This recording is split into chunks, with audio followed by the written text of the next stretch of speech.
Prices ఉన్నాయో కొంచెం చెప్తారా? ఇట్లా స్ట్రైట్ గా పోతే వైన్ షాప్ ఉంటుంది సార్. మేడం మీకు కూడా తొందరలో బ్యూటీ పార్లర్ పెట్టబోతున్నారు మేడం. అయినా మీకు బ్యూటీ పార్లర్ అవసరం లేదనుకోండి, ఇంకో 2 years లో మెట్రో స్టేషన్ కూడా పడుతుంది సార్. అన్న అనంతపురంలో మెట్రో స్టేషన్ ఎందుకు పడుతుంది అన్న? ఇప్పుడు దాకా చెప్పినట్టు నిజాలే ఏంటి? కస్టమర్ సార్, ఒక్క నిమిషము. ఏంటిదండి కస్టమర్ తో మాట్లాడుతుంటే ఫోన్ చేస్తావు?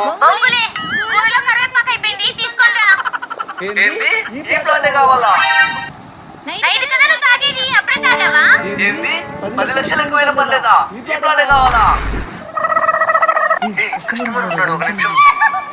ఇదిగోండి సార్ అడ్వాన్స్, రేపు వచ్చి రిజిస్ట్రేషన్ చేసుకుంటాం. Okay sir. ఈ ఫ్లాట్ ని కుక్కలు కూడా చూడలేదు, అలాంటిది 10 లక్షలు ఇచ్చి ఏ కస్టమర్ కొంటాడన్నా? కస్టమర్ మీ వదిన కాల్ చేసింది, ఇట్లా టోకరా కొట్టినా.